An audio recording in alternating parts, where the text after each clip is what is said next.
Assalamualaikum warahmatullahi wabarakatuh.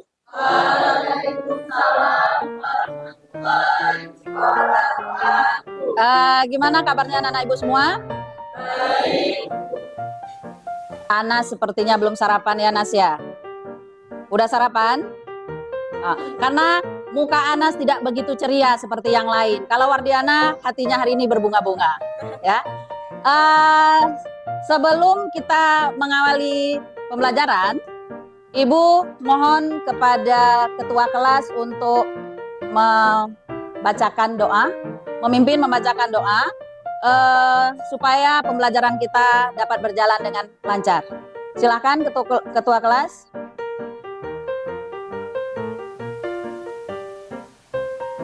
Sebelum mengawali, baik doa.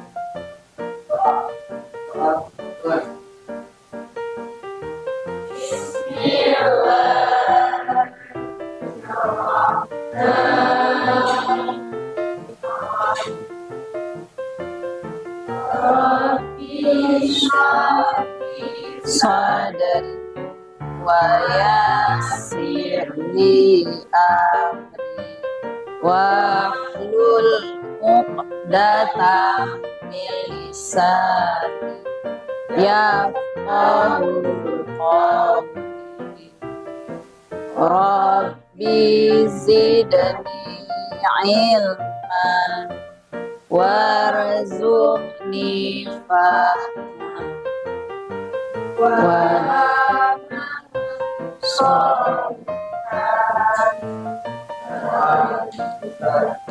Amin. Alhamdulillah. Semoga keberkahan dari kita membaca doa mengiringi proses pembelajaran kita hari ini. Ibu harapkan nantinya kita dapat berkonsentrasi dengan baik saat pembelajaran berlangsung. Ya. Sebelumnya sepertinya Nazril ya tidak hadir hari ini ya. Gimana kabar Nazril? Tidak ada keterangan. Siapa lagi selain Nazril yang tidak hadir hari ini? Aisyah? Ada yang lain? Mas Tiara kabarnya apa? Izin. Terus siapa lagi? Sepin Aulia. Berarti ada izin ya? Siapa Sepin? Sakit apa izin? Izin. Oke. Berarti ada 4 orang kawan kita hari ini tidak bisa hadir di sini. Kita doakan kalau yang sakit semoga Allah berikan kesembuhan. Bagi yang ada halangan izin bepergian, kita doakan semoga Allah jaga dimanapun mereka berada. Ya? Siap untuk mengikuti pembelajaran hari ini? Siap?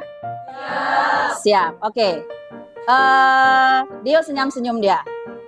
Sepertinya sangat bahagia hari ini. Semoga nanti kebahagiaan hati Dio juga bisa menyertai proses pembelajaran yang baik ya untuk Dio dan untuk kita semua. Oke, untuk hari ini kita akan belajar tentang konsep mall. Namun, sebelum itu Ibu ingin kita mereview kembali materi yang sudah kita pelajari pada minggu lalu sebagai prasyarat kita untuk memahami materi hari ini. Ada yang ingat minggu lalu kita belajar tentang apa? Iya, massa atom relatif dan massa molekul relatif. Kalau massa atom relatif itu disingkat dengan apa? Air. Dari mana kita bisa menemukan air? Dari mana? Kita lihat datanya di mana? Di sistem periodik unsur, ya. Sistem periodik unsur sangat penting dalam proses pembelajaran kimia. Ini untuk yang laki-laki ada bawa sistem periodiknya? Oke, nanti karena kita akan memerlukan sistem periodik tersebut. Kemudian, bagaimana dengan MR? MR dimiliki oleh siapa? Senyawa. Oke, tadi AR untuk unsur, MR untuk senyawa. Nah, sekarang Ibu mau tanya nih. Ada nggak kira-kira yang masih ingat apa beda unsur dengan senyawa? Satu-satu, coba bilang.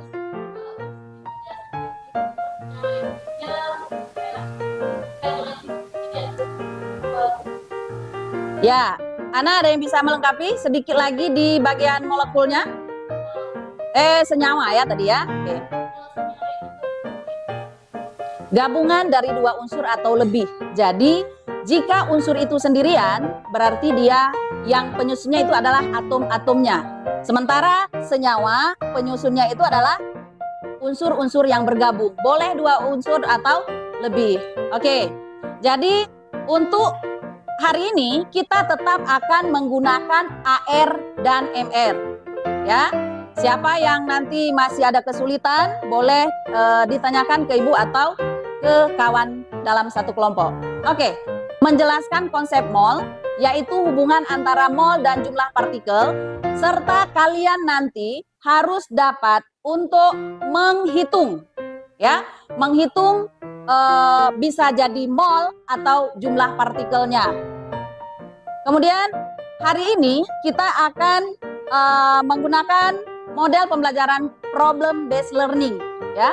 Sebagaimana dari asal kata tadi, problem itu adalah masalah. Jadi dari permasalahan yang ibu berikan, kalian akan menganalisis bagaimana solusi dari kasus atau masalah yang ibu berikan tersebut. Sehingga nanti di akhir pembelajaran diharapkan kalian dapat menemukan apa kesimpulan dari hubungan antara mol dengan jumlah partikel atau hubungan mol dengan massa dari suatu zat, ya.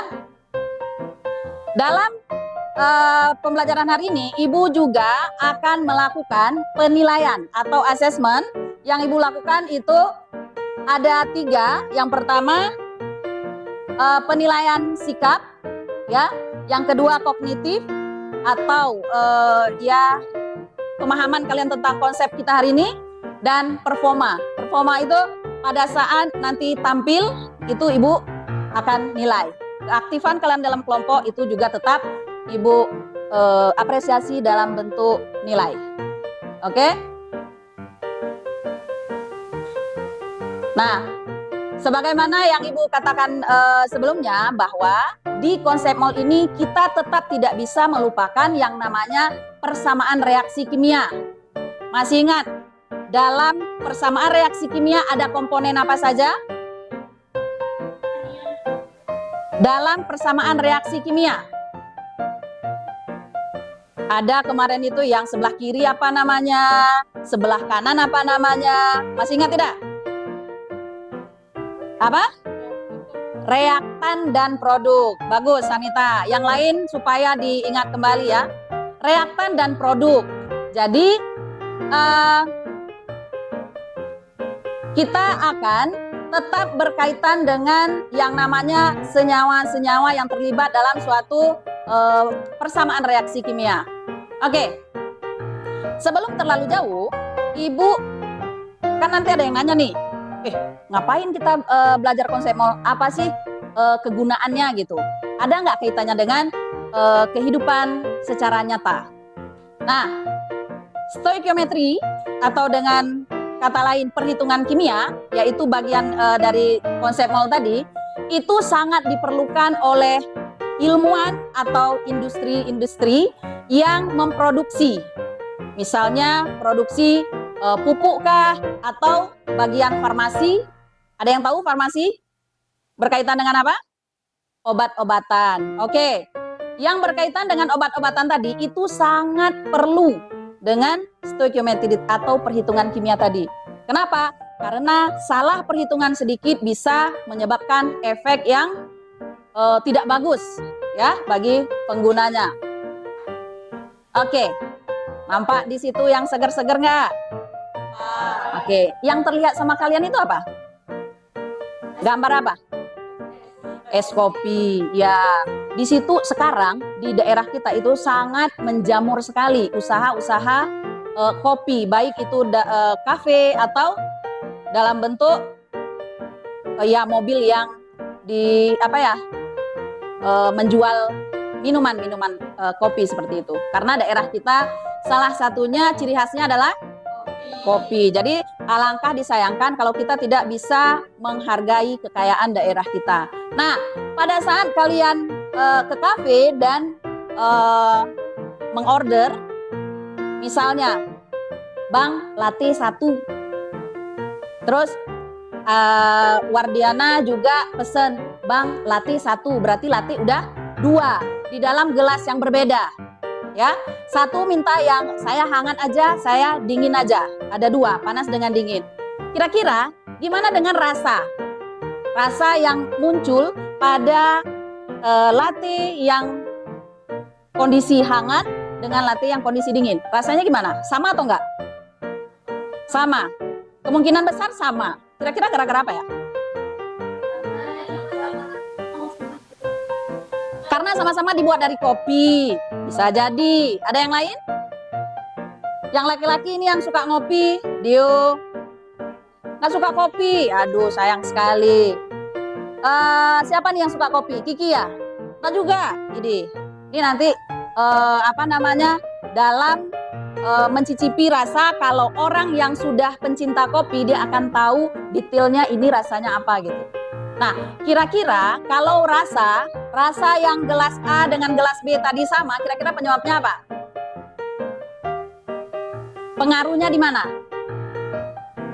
Selain dari jenis kopinya yang digunakan, kira-kira pengaruh lain ke rasa tadi apa? Pengolahannya sama. Dalam mengolah kita menentukan apa? Misalnya, Ibu mau taruh berapa sendok, itu dinamakan apa? Takarannya, karena takarannya sama. Nah, dalam stoikiometri ini, ya, dalam stoikiometri kita juga harus punya perhitungan yang akurat supaya hasilnya tidak berbeda atau tidak ada efek yang ditimbulkan, apalagi di bagian farmasi tadi ya. Oke, sekarang Ibu ingin kalian membayangkan bagaimana kondisinya jika dalam satu obat, sebentar Ibu ambilkan sampelnya. Nah, Ibu ada obat apa nih kira-kira? Terbalik. Oh, enggak, Bufagrip. Pernah dengar? Digunakan untuk apa? Bufagrip. Ada kandungannya paracetamol. Iya, bisa untuk sakit kepala atau demam, boleh ya. Kemudian ada guaifenesin. Guaifenesin, kandungan selain paracetamol tadi. Jadi dalam satu tablet Bufagrip ini ada 4 jenis kandungan. Kira-kira nih, obat yang pertama, obat yang kedua, obat yang ketiga, kira-kira sama tidak kandungannya? Sama. Bisa kita bayangkan kacaunya dunia ini seandainya tablet pertama dengan tablet kedua dalam satu lempeng seperti ini tidak sama kandungannya. Kira-kira apa akibatnya? Bisa jadi yang kelebihan tadi keracunan, atau di tempat obat yang B yang kurang dosis tadi, kurang takarannya, bisa jadi itu tidak akan berefek pada saat kita mengkonsumsinya atau saat kita minum. Apel, pernah nggak? Pernah. Waktu kalian tawar ke penjualnya, apa yang kalian katakan? Apa yang kalian tanya? Harganya. Biasanya harganya ditentukan oleh penjual itu dalam bentuk apa? Kilo. Atau kalau yang kecil dalam bentuk di bawah kilo apa? Gram. Ya, kilo atau gram. Yang menunjukkan berat, berapa berat yang kita beli tadi. Supaya distandarkan dengan berapa uang yang harus kita bayar. Kalau kasus yang kedua, seorang ibu-ibu ingin membeli beras. Dia pergi ke warung mau beli beras setengah karung. Tujuannya setengah karung. Sudah? Bisa jadi pada saat mengukur itu takarannya itu lebih atau takarannya itu kurang. Ya. Jika dilakukan dengan, mungkin nggak seorang ibu-ibu harus hitung satu persatu. Saya ingin membeli 5.000 butir beras. Mungkin nggak? Tidak. Jadi si penjual beras menggunakan satuan standarnya juga untuk menghitung beras yang akan dibeli tadi, sehingga harganya bisa ditetapkan berapa. Ya, kondisi ini dua kondisi yang berbeda, tapi menggunakan satu panduan standarnya. Apa panduannya? Standarnya itu adalah dalam jumlah apa tadi kita membelinya? Kilogram atau gram. Ya, jadi kalau ditanya standar dalam ini apa? Kilogram atau gram tadi. Nah, ini kalau dalam kondisi sehari-hari. Kalau dalam kimia, misal nih, kita udah tahu atom ya.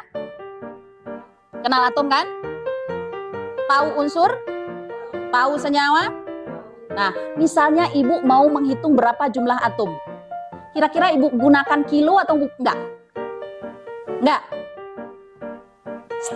Standar apa yang ibu gunakan untuk menghitung jumlah atom atau jumlah partikel yang terdapat dalam suatu senyawa? Ya, jadi masih bingung kan? Masih bingung? Masih bingung, wajar, karena materi ini akan kita pelajari sebentar lagi. Ya, jadi kita akan melihat satuan apa sih kalau dalam kimia itu yang digunakan untuk menghitung jumlah atom. Ya. Oke, ada yang bisa baca keterangan di depan? Apa di situ tertulis?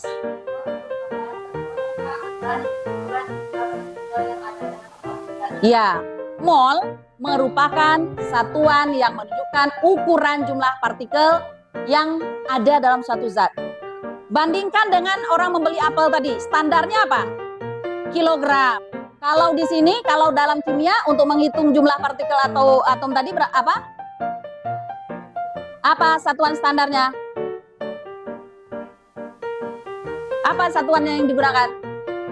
Mol, bukan kilo. Ya, bisa paham? Jadi kalau misalnya dalam menghitung mol tadi, itu mol itu dinotasikan dengan L yang disebut sebagai tetapan Avogadro, nilai mol tadi. Oke, ini dasar dari mana sih hitungan bilangan Avogadro tadi? Nah, pada tahun 1910 Robert Millikan itu melakukan percobaan dengan mengukur muatan elektron. Ya, sebagaimana yang kita ketahui, elektron itu bermuatan apa? Elektron bermuatan apa? Negatif. Bagus, Putri. Bermuatan negatif. Ya. Setelah dilakukan penelitian atau percobaan tadi, didapatlah untuk 1 mol elektron nilainya 6,02 kali 10 pangkat 23, atau dengan kata lain itu menjadi bilangan Avogadro. Paham?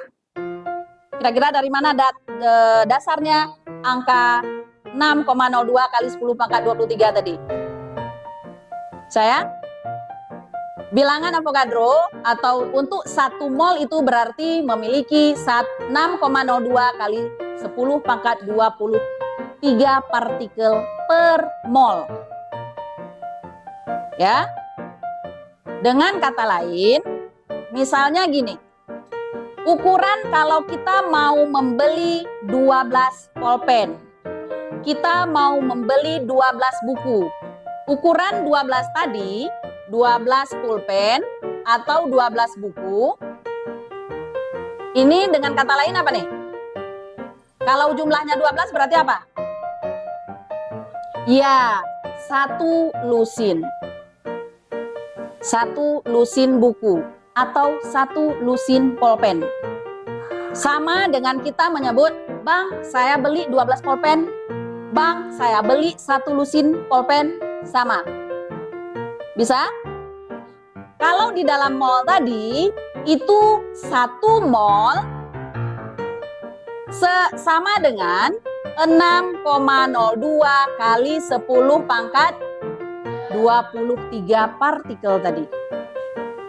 Ya, bisa? Kalau ibu mau menghitung 2 mol,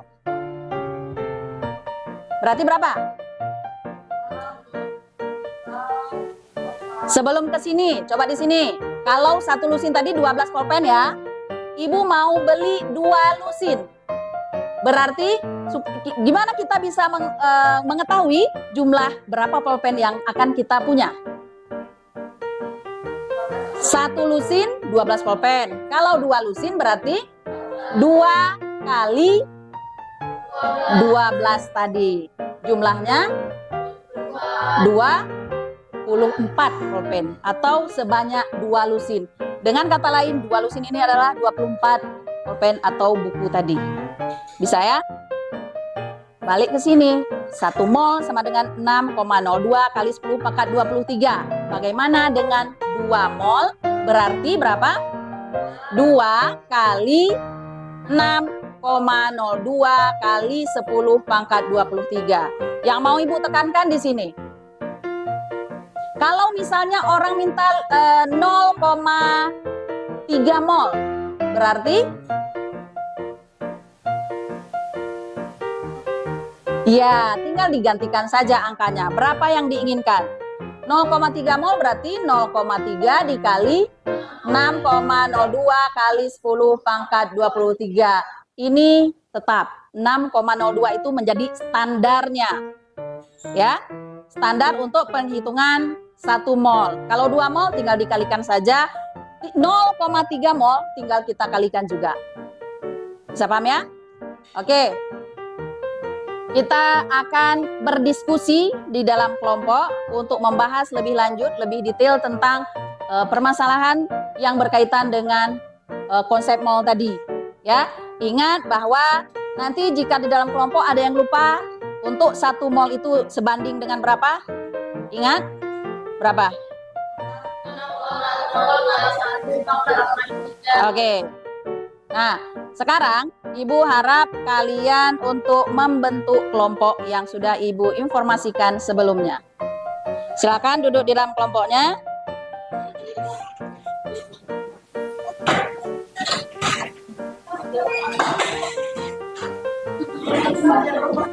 Ada 4 kelompok ya. Ya, di dalam kelompok keaktifan dari anggota kelompok tetap akan menjadi penilaian. Ya. Sudah siap?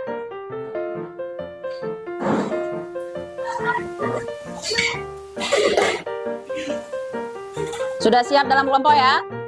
Oke. Ibu akan berikan lembar kerja yang harus kalian bahas dengan teman satu tim.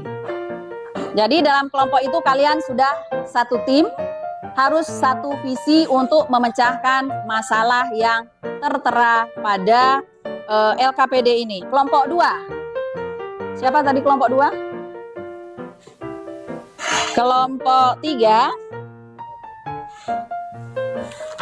Oke, Bang Dio. Kelompok 4. Ya. Nah, pada LKPD itu Ibu sudah memberikan jenis dari permasalahan yang berbeda untuk tiap kelompoknya. Ya, tingkat kesukaran Ibu bedakan. Untuk kelompok 1 tadi mana ya? Nah, ini dibagi per individunya supaya tidak susah lagi nanti. Kelompok 2 tadi 1 orang 1, nah ya. Itu langsung kalian tuliskan namanya untuk nanti Ibu ambilkan sebagai pedoman penilaian individu. Kelompok 3. Kelompok 4. Oke. Jadi tetap aktif dalam kelompok. Kenapa? Karena setiap orang sudah memiliki bahan masing-masing. Selain yang kertas tadi yang pertama Ibu bagikan LKPD yang sudah ada juga dengan yang sudah ada materi dan lembar kerjanya. Oke. Untuk dengar penjelasan Ibu berikutnya. Instruksi berikutnya di grup sudah Ibu kirimkan bahan untuk diskusi kelompok bagi yang visual atau dia dengan melihat video tadi bisa lebih jelas, itu bisa diakses di link yang sudah Ibu berikan. Ya, silahkan keluarkan HP dari tiap kelompok. Ada? Nah, silahkan dibaca apa konsep yang diberikan ke kalian, kemudian kasus yang Ibu berikan. Bisa? Paham? Contoh. Untuk kelompok 1, mana kelompok 1 tadi? Kelompok 1 itu kalian berbeda masalahnya dengan kelompok 2. Ya. Jadi di situ ada Ibu tulis fokus kalian ke konsep apa, lalu kasus yang harus kalian selesaikan apa. Bisa? Ya, untuk referensi seperti yang Ibu katakan tadi, boleh mengakses video yang ada di dalam live worksheet tadi, ya.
Ibu akan lakukan penilaian kelompok dan individu. Bisa paham? Rehan, jangan sampai salah kayak tadi ya. Anas sudah paham? Mana Anas? Anas, ya. Anas sudah paham? Belum. Minimal paham rumus, nah. Minimal paham rumus masing-masing kelompok. Udah. Kelompok 1 mana? Kelompok 1, belum. Kita kasih kesempatan kelompok 2. Ibu kasih waktu 2 menit lagi ya. Kelompok 2 mana? Kelompok 2, oke. Silahkan maju ke depan. Gak apa-apa. Maju aja. Kelompok 2, apa tadi pertanyaannya? Oke, untuk teman-teman yang lain, mohon perhatian dengan hasil presentasi dari kelompok 1 ya. Tulis ya. Oke, mari kita perhatikan sama-sama penjelasan dari kelompok 2. Untuk kawan yang lain mungkin boleh ke pinggir sebentar ya, di situ aja tapi agak ke pinggir supaya nampak. Assalamualaikum warahmatullahi wabarakatuh. Waalaikumsalam warahmatullahi wabarakatuh. Di sini kami akan mempresentasikan hasil diskusi tentang hubungan antara mol dan jumlah partikel.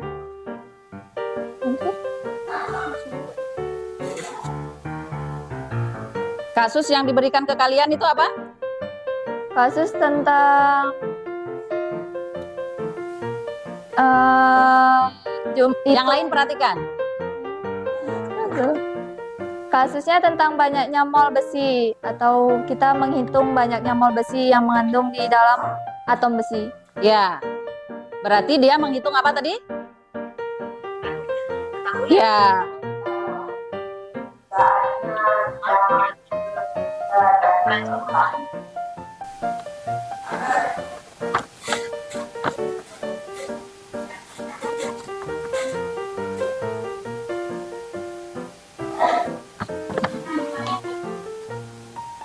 Diketahui jumlah partikel yaitu 4,816 kali 10 pangkat 24. Sesuai rumus mol yaitu N dikali X, atau jumlah partikel dibagi dengan 6,02 kali 10 pangkat 23. Jadi di sini kami membaginya, dan hasil pembagiannya yaitu 8 mol. 8 mol. Kira-kira yang lain bisa paham? Mungkin ada yang ditanyakan? Ada yang mau ditanyakan? Kenapa bisa muncul rumus seperti itu? Ada? Ya, dari kelompok 3 ya? Aku nggak tahu jelas. Dari kelompok 3 ada muncul permasalahan dari soal yang dipresentasikan oleh kelompok 2. Mm-hmm. 23. Tapi kenapa dia jumlahnya cuma 24? Hah? Kan yang di situ yang ditanyanya kan hitunglah jumlah banyak mol besi yang mengandung 4,816 kali 24. Berarti kan yang di sini yang ditanya jumlah partikelnya, karena kita tahu jumlah partikelnya itu yaitu 4,816 kali 10 pangkat 24. Jadi kami tulis di sini karena kami sudah mengetahui. Ya, benar. Dari soal muncul bahwa yang diketahui jumlah partikel itu sebesar 4,816 kali 10 pangkat 24. Ya. Oke, ada yang lain pertanyaannya? Ada yang mau ditanyakan lain dari kelompok 4 atau kelompok 1? Nggak ada? Oke, kenapa satuannya mol? Kenapa kira-kira? Karena yang ditanyanya itu mol, Bu. Ya, jumlah molnya. Jika yang ditanyakan jumlah partikel, maka di ujungnya jumlah partikel gitu. Ya, karena yang ditanyakan mol, maka hasil yang muncul di situ 8 mol berdasarkan hasil kalkulasi dari 4,816 kali 10 pangkat 24 dibagi dengan 6,02 dikali 10 pangkat 23. Tutup presentasinya. Mungkin hanya ini yang dapat kami sampaikan. Lebih dan kurang kami minta maaf. Kami akhiri. Assalamualaikum warahmatullahi wabarakatuh. Waalaikumsalam warahmatullahi wabarakatuh. Oke, ya dari presentasi kawan tadi, di situ kita perlu kejelian untuk melihat apa yang diketahui pada soal. Ya, buat diketahuinya supaya apa? Supaya kita mudah memasukkan ke dalam rumusnya. Ya, ini di sini Ibu tekankan lagi, yang diketahui itu adalah jumlah partikelnya, sementara yang ditanyakan adalah N atau molnya. Ya, oke. Untuk presentasi satu lagi dari kelompok 4, silakan. Baiklah, dari presentasi kawan-kawan kita tadi, di akhir pembelajaran ini Ibu ingin kita sama-sama menarik kesimpulan dari proses pembelajaran kita hari ini mengenai konsep mol. Ya, kira-kira siapa yang bisa memberikan kesimpulan dari proses belajar kita hari ini? Siapa? Bila? Gimana? Belum. Siapa yang bisa memberikan kesimpulan? Febri.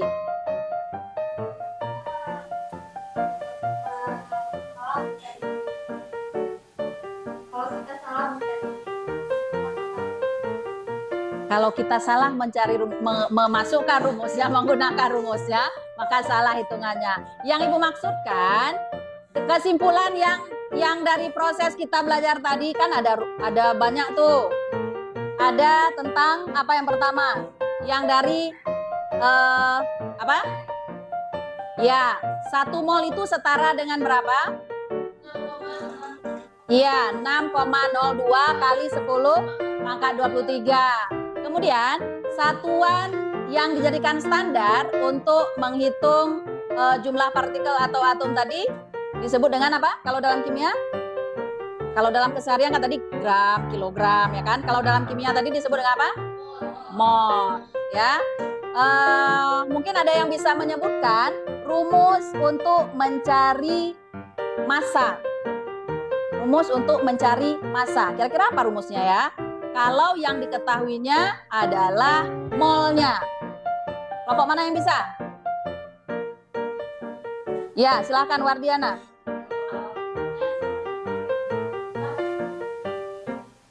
Ya, M sama dengan atau massanya sama dengan molnya dikalikan dengan AR atau MR. Ya, perlu digarisbawahi di sini bahwa jika unsur yang dikalikan itu adalah dengan AR unsurnya. Tetapi jika dia berupa senyawa atau molekul unsur, maka yang dikalikan tadi adalah dengan MR-nya. Oke? Ya, itu pembelajaran kita hari ini. Untuk refleksi pembelajaran kita, Ibu sudah kirimkan di link di grup kalian. Itu menggunakan media Mentimeter. Silakan kalian isi, ya. Apa kesan pembelajaran hari ini? Apa masalah yang masih terkendala? Dan apa yang sudah kalian pahami? Karena dari masukan refleksi ini kita bisa melihat berapa persen dari kepahaman atau ketuntasan proses pembelajaran kita hari ini. Ya, nanti diisi. Untuk pertemuan berikutnya kita akan membahas tentang hubungan mol dengan massa molar dan volume gas. Ya, mungkin pembelajaran kita sampai di sini untuk hari ini. Semoga ilmu yang kita dapatkan mendapat keberkahan ya, dan Allah kekalkan ilmu yang kita dapat hari ini supaya menjadi bekal kesuksesan kalian di hari nanti. Terima kasih atas kerjasama yang baik. Mohon ditingkatkan lagi belajarnya. Artinya, kimia tidak bisa terlepas dari ilmu mata pelajaran lain, seperti matematika. Karena kalau dalam perhitungan kimia kita tidak kuat matematika, itu menjadi kendala besar. Ya, tugas besar untuk kita adalah tetap belajar tanpa kenal lelah. Jadi tidak boleh menyerah, ya, karena masih banyak kekurangan dari diri kita masing-masing. Oke, kita akhiri dengan alhamdulillah. Semoga pembelajaran kedepannya menjadi lebih baik lagi dari hari ini. Oke, sekian. Terima kasih. Assalamualaikum warahmatullahi wabarakatuh. Waalaikumsalam warahmatullahi wabarakatuh.